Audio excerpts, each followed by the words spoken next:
আমুদরিয়া news, voice of the marginal.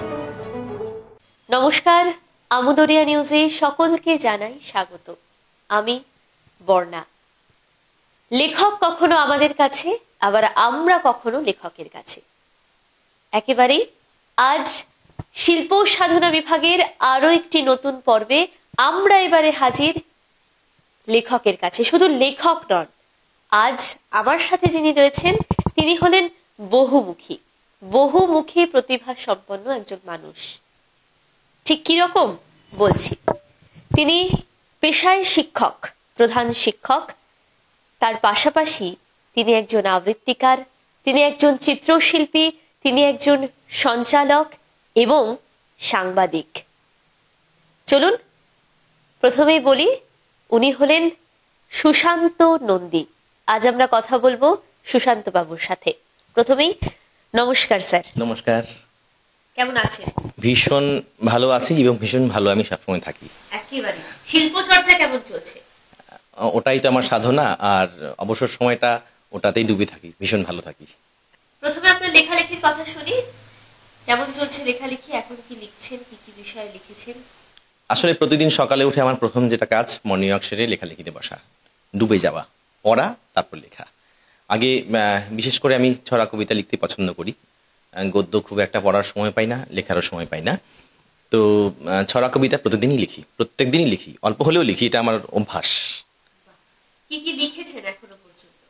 এখনো পর্যন্ত তো আনকাউন্টেবল, কত লিখেছি আমি বলতে পারবো না, হাজার হবে।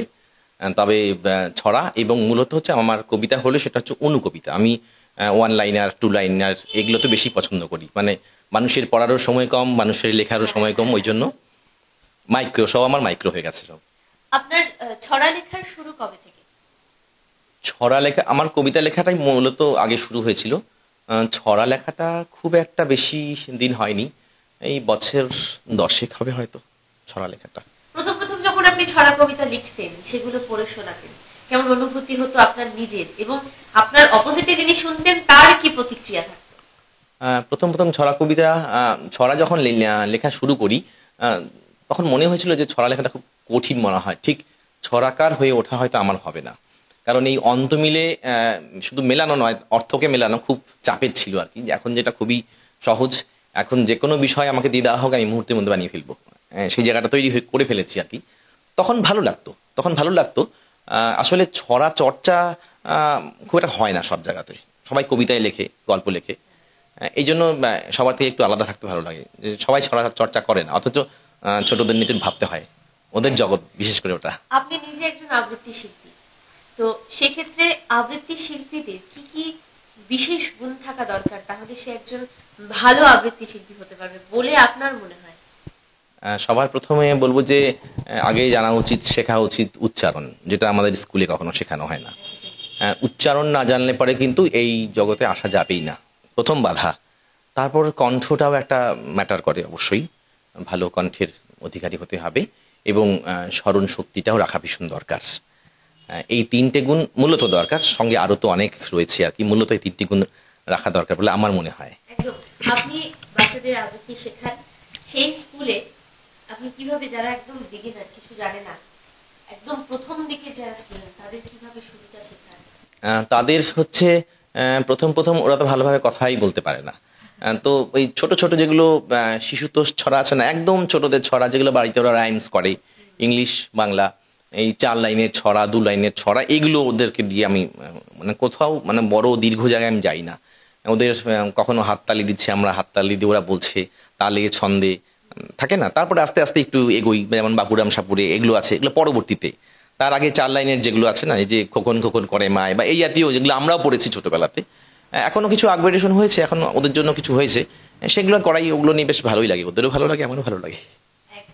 রাজনীতিতে যেমন রাজধানী কেন্দ্রিক ব্যাপার থাকে, ঠিক সেই রকম ভাবে শিল্পতেও কি আপনার কোনো এইরকম ব্যাপার চোখে পড়ে?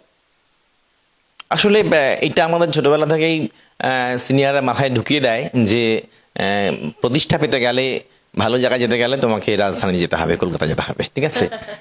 আমি কিছুটা বিশ্বাস করতাম, কিন্তু এখন মনে হয় যে আমাদের উত্তরের মাটিতে, উত্তরের ভূমিতে এমন অনেক আছে কলকাতার সঙ্গে টেক্কা দেওয়ার মতন, ঠিক আছে।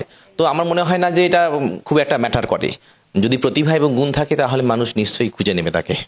রাজনীতির কথায় যখন তুললাম তখন বলি, কবিতা বা এই শিল্প জগতের যারা মানুষ, তাদের কি সরাসরি রাজনীতি করাটা ঠিক বা উচিত? আমার তো মনে হয় এর উত্তর না হওয়া উচিত, কারণ যদি রাজনীতিতে ঢুকে যাই তাহলে কবিতা বা সাহিত্য চর্চার সময়টা কোথা থেকে আসবে? এর জন্য রাজনীতিতে ঢোকা মানে একটা চাপ, একটা প্রেশার, একটা দলকে পরিচালনা করা বা এক পেশে হয়ে যাওয়া। আমি যেমন এখন লিখি, নিরপেক্ষতা বজায় আছে। আমার মনে হয় কবিদের, লেখকদের মনে হয় সেটা হলেই সবচেয়ে ভালো, এটা আমার মনে হয়। তা আপনি নিজে একজন সমাজকর্মী হিসেবে ভীষণ জনপ্রিয়, শিক্ষকতা করেন, লেখেন, আবার সংগঠকের সুনামও রয়েছে আপনার। কি করে করতে পারেন এত কিছু একসাথে? আসলে আমি প্রথম যেটা শিখেছি এত কিছু করার জন্য, সেটা হচ্ছে টাইম ম্যানেজমেন্ট। সবার জন্যই তো 24 ঘন্টা, কারোর জন্য বেশি নেই। আর সেটাকে কেউ কাজে লাগাতে পারে আর কেউ পারে না। আর যারা পারে তারা অনেক উঁচুতে চলে যায়, আর যারা পারে না তারা বসে থাকে। ব্যাপারটা আছে সেটাই। আমি 1 মিনিটেরও হিসেব করে চলি আর কি আমার কাছে। মানে কেউ কি আমাকে সময়ের শাসকও বলে থাকে। এই সমস্ত কিছু করতে গিয়ে কখনো কি মনে হয় যে পরিবার থেকে কিছুটা দূরে চলে যাচ্ছে? না, আমার পরিবারের খুব সাপোর্ট আমি পেয়েছি। আমার স্ত্রী, আমার মেয়ে, আমার মা, শুরু থেকেই। প্রথমে মায়ের সাপোর্ট, তারপরে স্ত্রী, তারপরে মেয়ে। কারণ আমাদের ট্র্যাডিশন এটা ছিল না। আমাদের ট্র্যাডিশন, আমি একটা বিজনেসম্যান পরিবারের ছেলে, কিন্তু সব ট্র্যাডিশন ভেঙে দিয়ে আমাকে নতুনভাবে সংস্কৃতির জন্ম দিতে হয়েছে। আমাকে তার জন্য অনেক যুদ্ধ করতে হয়েছে। তো সেই যুদ্ধে কিন্তু আমাদের পরিবারের সদস্যরা সামিল, এখনও সামিল। কোথাও ছুটে গেলে আমি হয়তো সারাদিন বাড়িতে ফিরলাম না, তার জন্য কেউ আমাকে জানতে চাইবে না তুমি কেন ফেরোনি। তারা জানবে যে নিশ্চয়ই আমি ভালো কাজের জন্য গিয়েছিলাম কোথাও, এই বিশ্বাসটুকু তাদের আছে। ভীষণ ভালো।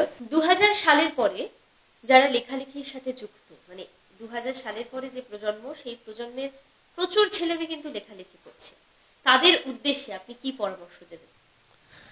আসলে এই সৃজনশীল জগৎটা এমনই একটা জগৎ যে নিজের সৃষ্টিকে যেভাবে আমরা নির্মাণ করি, অর্থাৎ আমি বলছি যে এই যে আমরা সাক্ষাৎকার পর্ব চলছে, তার দৃশ্যগ্রহণ হচ্ছে ক্যামেরার মাধ্যমে, কিন্তু আমার মনের ভেতরে যেটা আন্দোলিত হচ্ছে সেটাকে ক্যামেরায় ধারণ করার কোনো উপায় নেই বা কোনো কিছু আবিষ্কারও হয়নি। সেটাকে আমি কিন্তু লিখে ফ্রেমবন্দি করতে পারি। সেটা আমি আমার জীবদ্দশা থাকতে পারে, আমি আমার চলে যাওয়ার পরেও কিন্তু সেটা নেক্সট প্রজন্ম সেটা দেখতে পারে। তো আমার ফিলিংসটাকে যে শব্দকল্পের মাধ্যমে আমি যদি সেটাকে সুন্দর একটা রচনা দিয়ে আমি একটা নির্মাণ শৈলী তৈরি হয়, সেক্ষেত্রে মনে হয় এর থেকে আনন্দ, এর থেকে ভালো, এর থেকে তৃপ্তি অন্য কোথাও নেই। একদম। আপনার কি মনে হয় যে এই প্রজন্মের ছেলে মেয়েরা বা এই প্রজন্মে পাঠকের সংখ্যা কি দিনে দিনে কমছে না বাড়ছে? পাঠকের সংখ্যা আসলে সবকিছু অনলাইন, ডিজিটাল, এই শব্দগুলো বেশিরভাগ চলে আসাতে আমাদের জীবনের মধ্যে আর কি কিছুটা তো কমেছে। কারণ এখন আর আমরা নিজেরাই দেখি যে সকালবেলা আমরা ছোটবেলায় দেখতাম যে উঠলেই খবরের কাগজের একটা স্মেল, সব বাড়িতে কিন্তু খবরের কাগজ এখন রাখা হয় না, কারণ তারা ডিজিটাল। তো পাঠকের সংখ্যা কমছে। আবার এখনকার স্টুডেন্টদের সারাদিন ধরে পড়াশোনার মধ্যে এমনভাবে ব্যস্ত থাকতে হয় কম্পিটিশনের যুগে, ওরা ছড়া গল্পের বই ওদের পড়া হয়ে ওঠে না, একেবারেই না। তবুও কেউ কেউ আছে যারা ভালোবাসে, তারা নিশ্চয়ই পড়ে। আমি আমার মেয়েকেই পড়াই, লেখাই। আমার মেয়েও ছড়া লেখে, প্রচুর ছড়া লিখেছে। ভীষণ ভালো।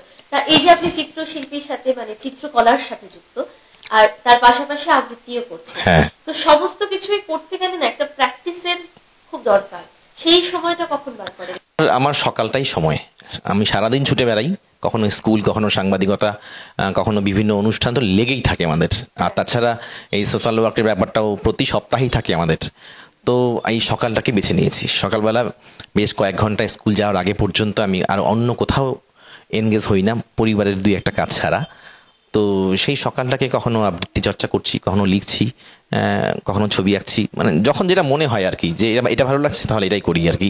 আচ্ছা, যারা এখন বর্তমান প্রজন্ম ধরুন আবৃত্তি শিখতে আসছে বা ছবি আঁকার জগতে আসতে চাইছে, কিন্তু তাদের এখন টাইম শিডিউলটা এতটা, সকাল 7টায় তাদের গাড়ি চলে আসছে, বাস, যারা বিশেষ করে ইংলিশ মিডিয়ামে পড়ছে তাদের কিন্তু ফিরতে স্কুলে অনেকটা সময় তাদের থাকতে হয়, যার ফলে কি হয় 3টে 4টের সময় কিন্তু তারা বাড়িতে আসছে, সেই আবার পিঠে ব্যাগের বোঝা নিয়ে ছুটে যেতে হচ্ছে টিউশন ব্যাচগুলোতে, সেখান থেকে সে স্কুলের হোমওয়ার্ক এই হোমওয়ার্ক করতে করতে, ওরাও তো ছোট, ওরাও বাচ্চা, কোথাও গিয়ে হাঁপিয়ে ওঠে, কিন্তু ওরা শিখতে চায়, কিন্তু সেই প্র্যাকটিসটা ওরা করতে পারে না। ওদের জন্য কি বলবেন? আসলে যারা করার তারা ওর মধ্যেই করে। ওই যে বললাম সবার জন্য 24 ঘন্টা। ওরা যদি চায়, বিশেষ করে ওরা চাইলেই হবে না, ওদের মা বাবাকে চাইতে হবে। কারণ এই পড়াশোনা করতে করতে গিয়ে এমন একটা যান্ত্রিক জায়গায় কিছু কিছু স্টুডেন্টদেরকে পৌঁছে দেওয়া হচ্ছে যে ওরা ক্রিয়েটিভ ব্যাপারটা ওদের মধ্যে আর আসেই না। অথচ এইগুলো কিন্তু একটা বিষয়, প্রত্যেকটাই বিষয়। ছবি আঁকা একটা বিষয়, আবৃত্তি চর্চা একটা বিষয়, এবং এই বিষয় নিয়েও যে কাজ করা যায় না, এই বিষয় নিয়েও যে পেশার জায়গায় যাওয়া যায় না, এটা ভুল সিদ্ধান্ত। আপনি বলুন তো, যারা পড়াশোনা করছে, খুব ভালোভাবে পড়াশোনা করছে, পড়াশোনা করে সবার কি প্লেসমেন্ট হয়? হয়তো তারা শিক্ষার জন্য পড়াশোনা করছে, কিন্তু মেইন থাকে কিন্তু পেশা। তোমাকে ডাক্তার হতে হবে, তোমাকে ইঞ্জিনিয়ার হতে হবে, এইসব ব্যাপার। সবাই কি তাই হচ্ছে না তো? হ্যাঁ, তাহলে যারা হচ্ছে না তাদেরকে আরেকটা রাস্তা তৈরি করে দেওয়া হোক। সেই রাস্তা হচ্ছে এই ক্রিয়েটিভ রাস্তা, যে তুমি ভালো করে ছবি আঁকা শেখো, ভালো করে গান শেখো, নাচ শেখো, আবৃত্তি শেখো, এগুলো শেখো। অন্তত ওটা না হলে এটা তো হবে, অন্তত দুমুটো তো করে খেতে পারবে। আমাদের ঠাকুমারা বলতো যে হাতের কাজের শিখলে পরে ভাতের অভাব হয় না, তাই না? তো আমার মনে হয় যে এটা একটা শিখে দেওয়া উচিত, যাতে ওর যেন একটা অবসাদের জগৎ না আসে। পড়াশোনা করে এত পড়াশোনা করলাম, এত খরচ করলো বাবা মা অবসাদে, ছেলে মেয়ে অবসাদে, কিছুই হলো না। তার থেকে অত কিছু না হয়, এটা কিছু একটা হোক। বর্তমান প্রজন্ম কি অবসাদে ভুগছে তো। এই যে তারা কখন ভুগছে? যখন ওদের কমপ্লিট হয়ে যাচ্ছে কোর্স, চাকরি বাকরি পাচ্ছে না, তখন চলে যাচ্ছে অবসাদের জগতে।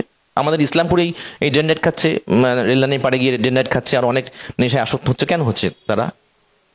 এটাই তার কারণ, যে একটা তাছাড়া পড়াশোনার একঘেয়েমির মাঝে একটা ক্রিয়েটিভ ব্যাপার থাকা উচিত। তার একঘেয়েমিটা দূর হয়ে যাবে তাহলে, এটা আমার মনে হয়। আপনার জীবনে অনেক স্মরণীয় মুহূর্ত আছে, তো সেই স্মরণীয় মুহূর্তগুলোর যদি দূর একটা আমাদের সাথে শেয়ার করেন।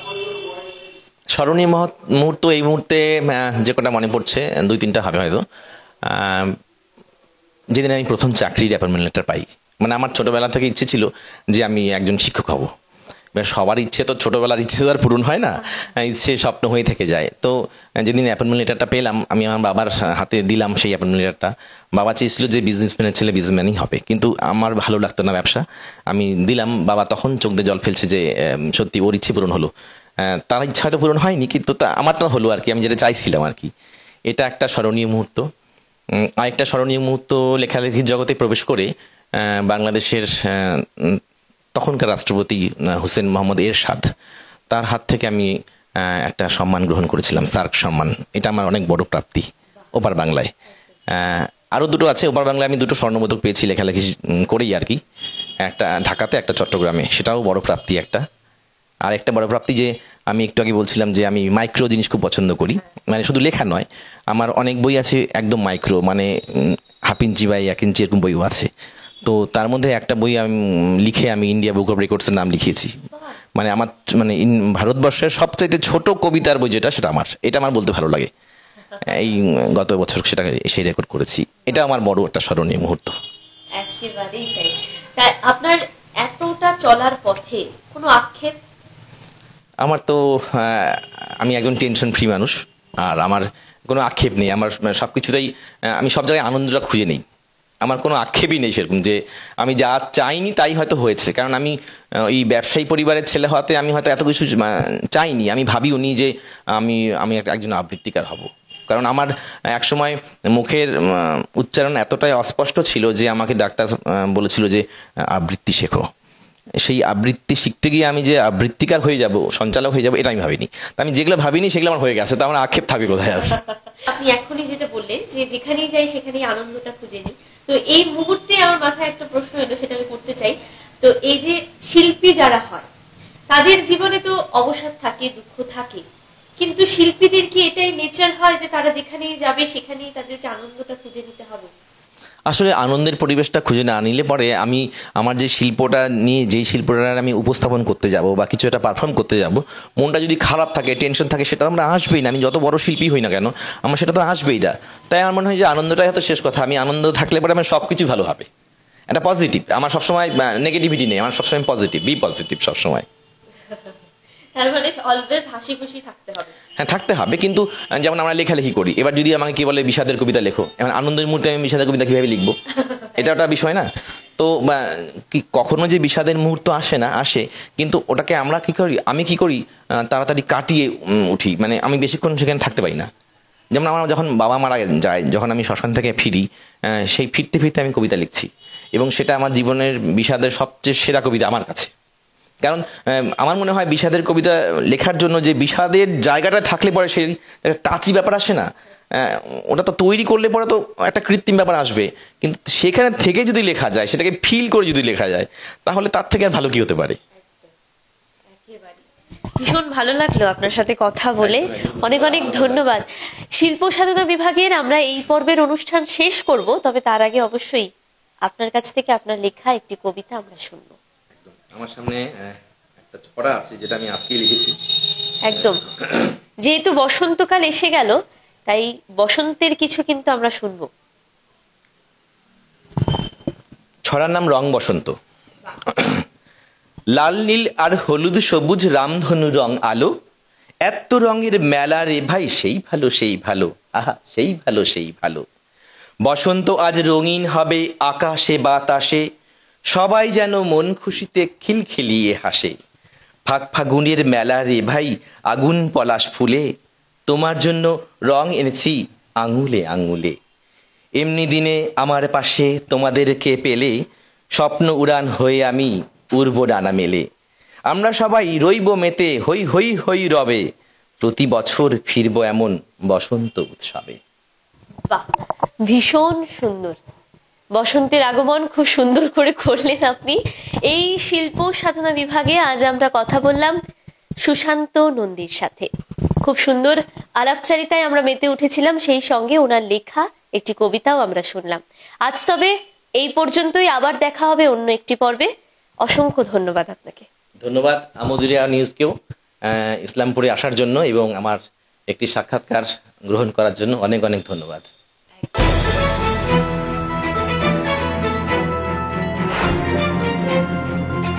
Amudoria News, Voice of the Marginal.